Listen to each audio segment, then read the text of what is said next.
Alternative socialiste vous présente la chronique pour un monde socialiste. Contre la dictature des marchés, luttons pour un socialisme démocratique.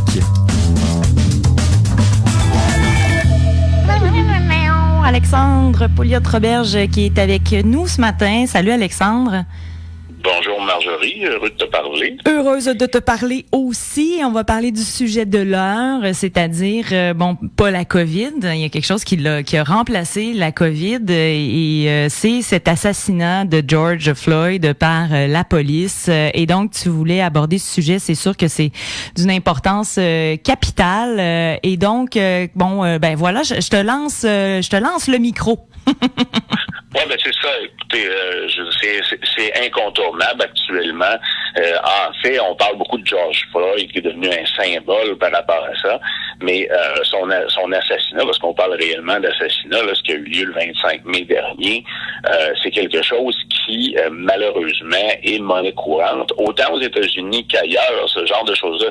En France, par exemple, il y a régulièrement des gens des banlieues, particulièrement les gens de couleur, dans le fond, qui sont visés par que ce soit le profilage racial ou ça, puis on en a aussi. Je veux dire, c'est un sujet qui est régulier là, à Montréal, il y a beaucoup de gens qui s'en plaignent.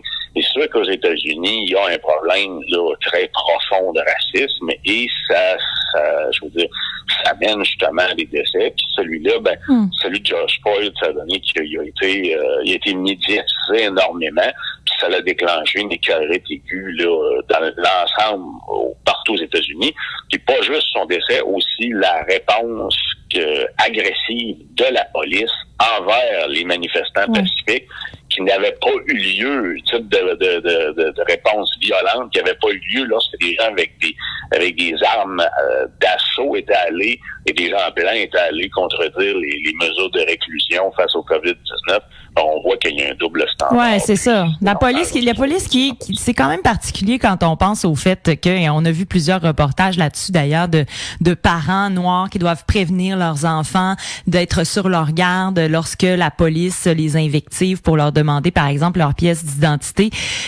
C'est particulier de considérer que la police, finalement, peut être un danger, justement, encore plus quand on est une personne racisée, une personne membre d'une minorité visible.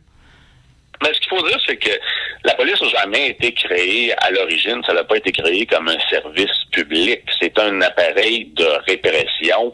C'est un appareil de répression qui est souvent utilisé contre les grévistes, par exemple. Je veux dire, lorsqu'on parle on parle du 1er mai, pas le 4 mai, bien le 1er mai, qui est la Journée internationale des travailleurs, c'est des travailleurs qui luttaient pour avoir la journée de 8 heures et qui se sont retrouvés finalement à être confrontés à des services de police qui avaient pour but de les écraser. Dans les années 30, entre autres à Minneapolis, les chauffeurs de camions, des Teamsters, avaient fait des grèves et c'est la police qui les a écrasés.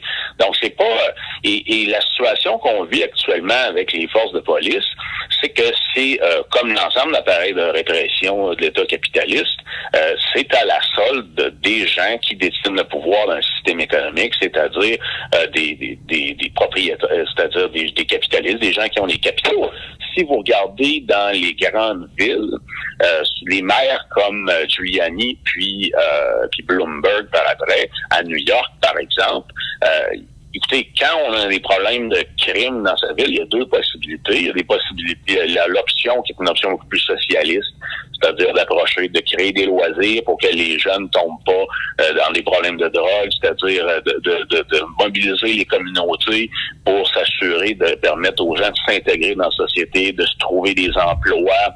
Mais ça prend un travail à long terme, puis ça prend le désir d'intégrer la population. Ce qui était arrivé dans les grandes villes, puis on l'a vu même à Québec, le but en tant que tel, c'était la gentrification, c'est-à-dire de sortir les gens, de prendre les pauvres puis de les entasser, et surtout des entasser dans les villes. À l'époque, à Québec, c'était le cas aussi, c'est encore le cas aux États-Unis, dans les villes des banlieues, puis se débarrasser du problème, puis permettre aux riches d'avoir le centre-ville pour eux. On le fait, les grandes compagnies qui s'ouvrent des centres administratifs dans les grandes villes, un peu partout dans le monde, ne veulent pas voir des sans-abri autour, ne veulent pas voir des gens pauvres autour. Et, je veux dire, leur but en tant que tel, c'est pas de se débarrasser de la criminalité, c'est de se débarrasser des pauvres puis des entasser là ailleurs en pensant que ça va régler le problème. Ouais.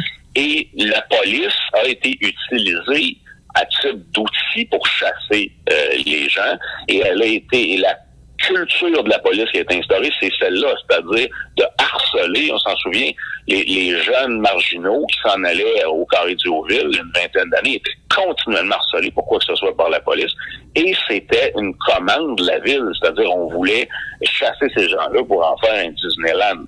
Et la politisation de la police, ça n'a rien de nouveau. Écoutez, on l'a vu en 2012 avec les grèves étudiantes. La police a été utilisée à des points politiques. On s'est attaqué aux étudiants, on a essayé de les briser de manière à faire en sorte à ce que on passe par la force la montée des frais de scolarité. Mais aussi, Jean Charest a essayé de se faire, comme Trump fait aux États-Unis, le chef d'État de la loi et l'ordre, puis essayer d'utiliser justement, de se démontrer comme étant l'homme qui est capable d'écraser des bandits, comme Trump l'a fait actuellement, en mettant les antifas sur la liste des organisations terroristes, qui est un non-sens, puisque tu peux pas mettre une mouvance sociale sur une liste d'organisations terroristes. Mais c'est pas un service public, la police. Ça donne qu'il y a certains services publics qui ont été arrachés aux services de police, justement, par des luttes politiques. Mais à la base, c'est un appareil de répression de la machine capitaliste. Ouais. Alexandre, donc, ce que tu proposes, en fait, c'est de s'organiser pour se défendre contre la police, carrément, là. Ben, écoutez, dans les circonstances, il y a juste une réponse politique. C'est un problème politique, puis seulement une réponse politique peut régler les problèmes. Donc, dans ces circonstances, effectivement, on a actuellement aux États-Unis des mobilisations de masse, mais ces mobilisations-là doivent être organisées. Fait qu'après ma barre, il faut être capable de s'attaquer à il faut premièrement se protéger contre la police lorsque les gens manifestent, c'est-à-dire être capable de faire en sorte à ce que les agents provocateurs soient expulsés, mais aussi être capable de s'attaquer à des cibles politiques qui ont une réelle valeur, puis faire en sorte à ce que sur cette base de cette organisation-là, éventuellement, on ait un projet politique qui en sorte. À Seattle, on voit Kshama Sawant a déjà commence à déposer des règlements pour empêcher la police d'utiliser les gaz lacrymogènes et ainsi de suite. Ouais. Mais le problème, c'est qu'il y a une double menace. Il y a la police, puis éventuellement la garde nationale, qui sont utilisés à des éléments de répression, mais il y a aussi l'extrême droite actuellement que Trump essaie de mobiliser. Et dans ces circonstances-là, on se retrouve sur le terrain dans une situation de lutte directe avec cette double menace-là. L'extrême droite à Minneapolis, par exemple, a essayé de mettre le feu à un centre commercial qui est pour la communauté somalienne, et c'est pas la police qui a sauvé la situation, c'est justement la communauté sur place qui était organisée sur ses propres bases, qui a réussi à les repousser. Il y a d'ailleurs 3 militants d'extrême droite qui ont été inculpés hier à Las Vegas pour incitation à la violence lors des manifestations pacifiques. Donc, ils sont là, sont bien présents sur le terrain. Absolument. La deuxième chose, c'est que les gens, on parle souvent, les Noirs sont tués, les Noirs, les Afro-Américains, ils sont pas juste Noirs et Afro-Américains, c'est des membres de la classe ouvrière, c'est des travailleurs, ils sont entre autres membres de des syndicats, et c'est à partir de ce moment-là que la classe ouvrière organisée, ce mouvement syndical joue un rôle important. Et on a vu, entre autres, à Minneapolis, le syndicat des chauffeurs d'autobus qui a refusé de transporter la police pour faire des arrestations de masse, puis faire de la répression. Mm-hmm. Alors là, ça devient très important. C'est-à-dire que quand le mouvement syndical est organisé, politisé sur ses propres, et capable de prendre des choix de ce genre-là sur sa propre base, là, je veux dire, on est c'est non seulement un emplacement stratégique, mais c'est une capacité aussi d'avoir une réaction qui est politique. Ce qui fait en sorte que là, c'est la classe ouvrière qui décide et qui représente ses membres, je veux dire, qui représente ses membres, donc sa classe sociale, qui décide de se mettre du côté. Puis on l'a vu à Minneapolis, il y a eu des pétitions qui ont été signées par énormément d'organisations syndicales qui ont décidé de dénoncer l'assassinat de George Floyd, qui ont réclamé à ce qu'il y ait un changement structurel au sein de la police. Parce que, je veux dire, c'est au bout du compte, Je veux dire, comme j'ai dit, c'est une structure de répression, c'est une structure de répression pour maintenir le système capitaliste actuel.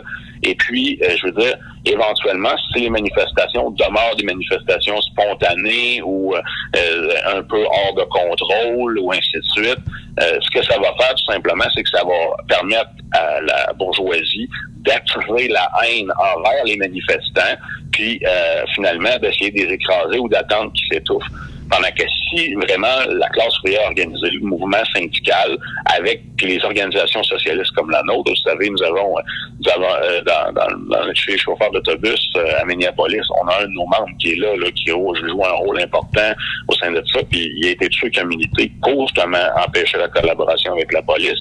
Dans ces circonstances-là, non seulement la classe ouvrière va être capable de changer, de forcer à amener des changements profonds à partir des relations entre la police puis la population puis bien sûr les gens qui la subissent plus, les gens de couleur, là, les Afro-Américains, mais aussi ils vont être capables d'amener ça sur un terrain politique, comme ça s'est fait à Seattle, et bien sûr peut-être sortir du niveau municipal pour finalement mettre fin au joug du capital.